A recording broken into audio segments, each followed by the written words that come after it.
আজকে সকালে ঘুম থেকে উঠে জানতে পেরেছি যে খবরটা আমাকে বিভিন্ন জন ফোন করে দিয়েছে এবং আমি টেলিভিশনে স্ক্রলেও দেখতে পেয়েছি।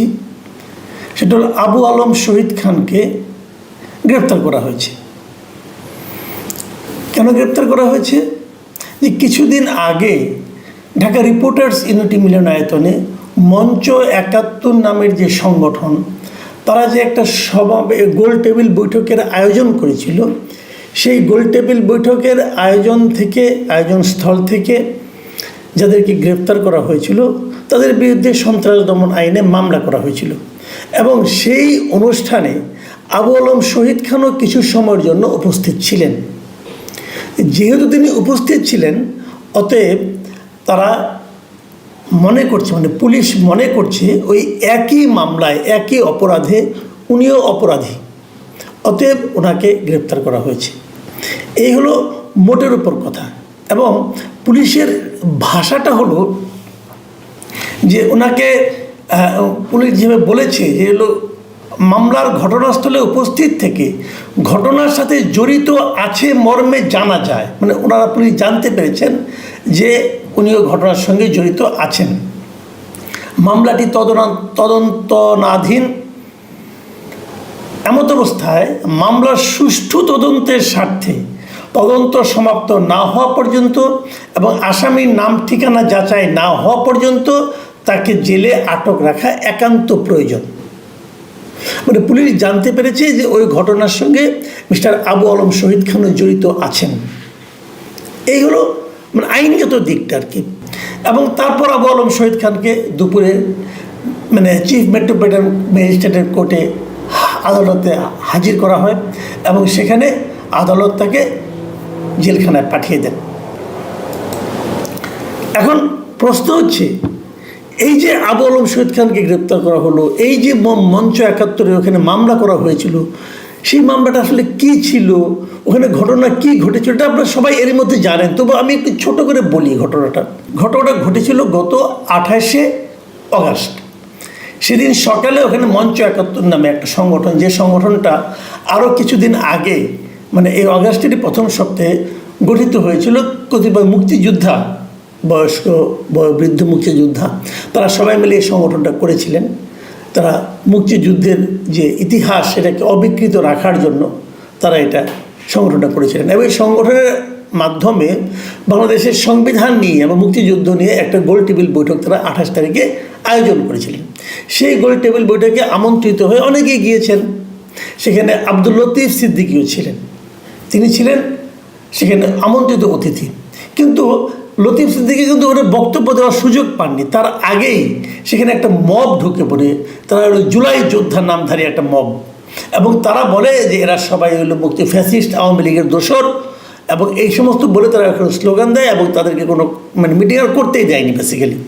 তো সেখানে অনেক লোকে উপস্থিত ছিলেন, অনেক আমন্ত্রিত অতিথি ছিলেন, অনেক দর্শক ছিলেন, অনেক শ্রোতা ছিলেন, অনেকেই ছিলেন।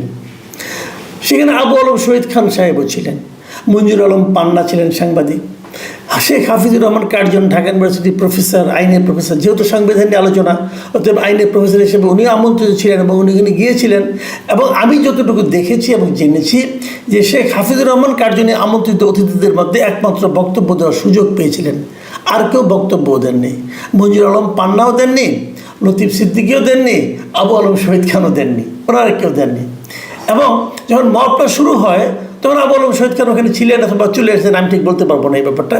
কিন্তু ওনাকে গ্রেপ্তার করা হয়নি। ওখান থেকে প্রায় ১৬ জনকে নেওয়া হয়েছিল গ্রেপ্তার করে, এবং যাদের সবার বিরুদ্ধেই সন্ত্রাস বিরোধী আইনে মামলা করা হয়েছিল।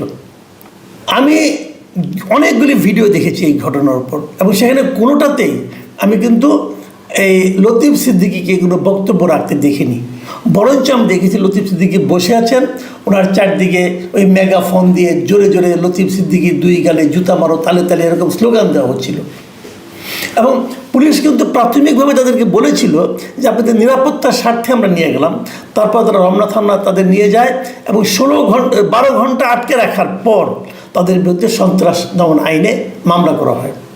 এই 12 ঘন্টা পুলিশ মামলা করলো না কেন? তাহলে কি তারা কোনো আদেশের অপেক্ষা ছিল, অথবা কেউ তাদের নির্দেশনা দিয়েছিল? এগুলো বলা বড় কঠিন, কিন্তু বলা বড় সহজ, ভাবা বড় সহজ।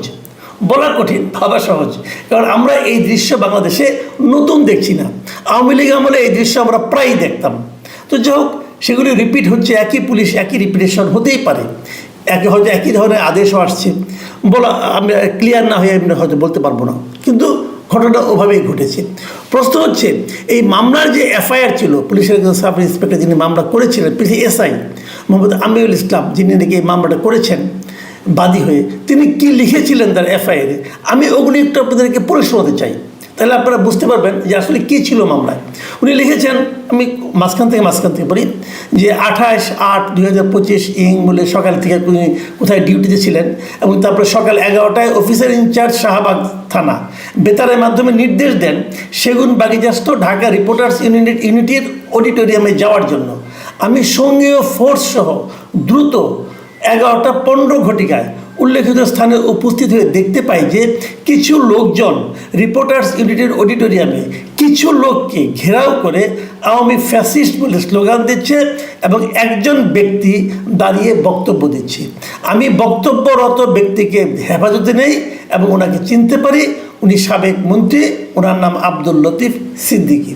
তারপর উনি এক জায়গায় লিখেছেন যে ওনাকে জিজ্ঞাসাবাদে জানা যায় যে মুক্তিযুদ্ধের ইতিহাস মুছে ফেলার গভীর ষড়যন্ত্র ও মুক্তিযুদ্ধের ইতিহাস বিকৃতি বন্ধের লক্ষ্যে গত 5ই আগস্ট 2025 খ্রিস্টাব্দে মঞ্চ 71 নামে একটি সংগঠনের আত্মপ্রকাশ ঘটে। উক্ত সংগঠনের উদ্দেশ্য জাতির অর্জনকে মুছে ফেলার সব ষড়যন্ত্র প্রতিহত করতে বাংলাদেশের জনগণকে সঙ্গে নিয়ে আত্মত্যাগের প্রস্তুতি নেওয়া। প্রস্তুতির অংশ হিসাবে অদ্য 28/8/2025 খ্রিস্টাব্দে সকাল 10 ঘটিকায় উক্ত স্থানে একটি গোল টেবিল বৈঠকের আয়োজন করা হয়েছে। এটা উনি লিখেছেন, আমাদের যিনি মানে এই মামলার যিনি বাদী, যে পুলিশ কর্মকর্তা, উনি এই কথা লিখেছেন যে কেন এই সংগঠনটা গঠিত হয়েছে এবং তারা ওখানে কেন বসেছিল। আপনারা শুনলেন, এখানে রাষ্ট্রবিরোধী কিছু আছে কিনা আমি এখনও বুঝতে পারলাম না।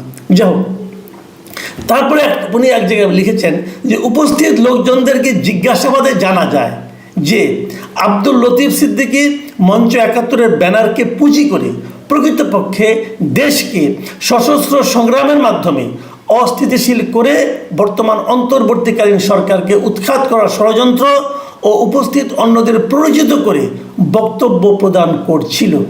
মানে উপস্থিত লোকজন ওনাকে এটা জানিয়েছে যে উনি এইভাবে বক্তব্য দিচ্ছিল, জানিয়েছে। কোনো প্রমাণ কি পুলিশ কর্মকর্তা খোঁজার চেষ্টা করেছেন? লতিফ সিদ্দিকী কি সেখানে আদৌ কোনো বক্তব্য দিয়েছেন? আমি লতিফ সিদ্দিকীর এবং আমি 19 মিনিটের একটা ভিডিও আমি দেখেছিলাম প্রথম দিনে, ওই দিনই ওটা লাইভ ছিল, সবাই দেখাচ্ছিল। লতিফ সিদ্দিকী তো কথাই বলার সুযোগ পাননি, উনি জাস্ট ওখানে বসেছিলেন, ওনার সামনে মাইক্রোফোনও আসেনি, উনি একদম চুপ ছিলেন। চারদিকে ওনাকে সবাই ঘিরে ধরে ওনাকে গালাগালি করছিল অশ্লীল ভাষায়। তো কে পুলিশকে বলল? যারা গালাগালি করছিল তারাই বলেছে নিশ্চয়ই। কিন্তু লতিফ সিদ্দিকী যে এই জন্য মানে বক্তব্য দিচ্ছিলেন, মানে অন্যদেরকে ষড়যন্ত্র এবং উপস্থিত অন্যদেরকে প্ররোচিত করে বক্তব্য প্রদান করছিল, এই জিনিসটা পুলিশ কর্মকর্তা কোথায় পেলেন? আমি বুঝতেই পাই না।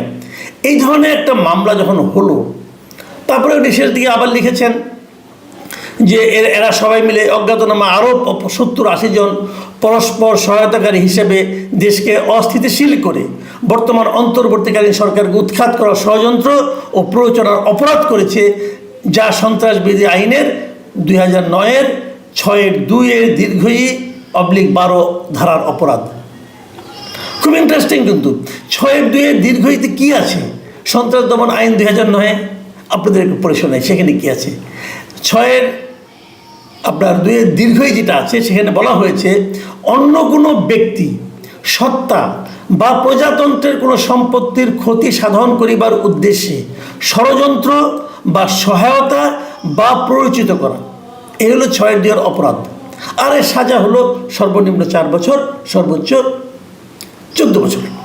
এখন প্রশ্ন হলো, এখানে ষড়যন্ত্রটা কি মানুষকে ষড়যন্ত্র গোল টেবিল বৈঠক করে ওপেন জায়গায় ষড়যন্ত্র করে? এরকম একটা মামলা হয়েছে, সেই মামলায় আবু আলম শহীদ খানকে আজকে গ্রেপ্তার করা হলো। আমরা কিন্তু একটা জায়গায় মিল পাই। আবু আলম শহীদ খানকে আমি অনেকদিন ধরে চিনি। আমি যে ডিপার্টমেন্টে পড়াশোনা করতাম, জার্নালিজম ডিপার্টমেন্টে, উনি সেই ডিপার্টমেন্টের আমার সিনিয়র ভাই, অনেক সিনিয়র আমার। তো ওনাকে আমরা দেখেছি, তো ওনাকে আমরা চিনি, এবং ওনাকে সচিব হওয়ার পরেও ওনার সঙ্গে আমার খুব একটা দেখা হয়নি, রিটায়ারমেন্টে যাওয়ার পর ওনার সঙ্গে আমার দেখা হয়েছে, এবং বিভিন্ন টক শোতে ওনাকে আমরা দেখি। এই যে যাদেরকে গ্রেপ্তার করা হয়েছে না, এদের মধ্যে কিছু লোকের মধ্যে একটা মিল আছে। মিলটা কোথায়? আবু আলম শহীদ খান, মঞ্জুর আলম পান্না, অথবা শেখ হাফিজুর রহমান কার্জন অধ্যাপক, এদের মধ্যে একটা মিল হলো, এরা সবাই বিভিন্ন মিডিয়াতে টক শোতে কথা বলেন, এবং তাদের বেশিরভাগ কথা থাকে বিভিন্ন রকম অনিয়মের সমালোচনা করে। তারা যখন আওয়ামী লীগ আমলে আমি দেখেছি, এই লোকগুলিকে আমি দেখেছি যে আওয়ামী লীগ সরকারের সমালোচনা করে নানা রকম কথাবার্তা বলেছেন, আওয়ামী লীগের যে সরকারের যে ভুলগুলো সেগুলো তারা তুলে ধরেছেন। এখনও এই সরকারেরও বিভিন্ন ভুল ভ্রান্তি তারা তুলে ধরেছেন।